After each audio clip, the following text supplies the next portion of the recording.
আপনাদের একটা জিনিস দেখাই, দেখেন মিলের ভিতরে এই বস্তার ভিতর গুঁড়ো গুঁড়ো খড়ি কেটে কেটে ধুয়ে দিয়েছে সাইজ করে, সেই খড়ি ভরেছে এই বস্তার ভিতর। এবং ওই দেখেন আর একটা বস্তা।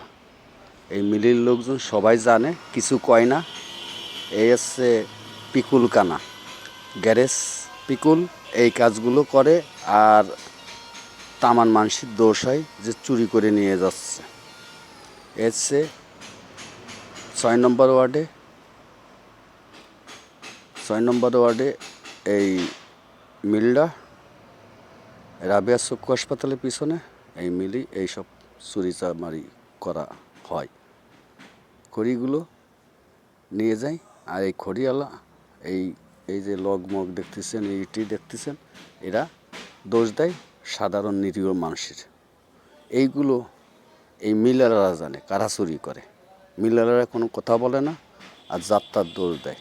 কী কব আপনাদের কাছে, আপনাদের বলার ভাষা নেই। আপনারা দেখেন এই এক বস্তা, ও দেখেন সবুজ রঙের একটা বস্তা, আর এই যে বস্তা, এর ভিতর সব খড়ি ভরা।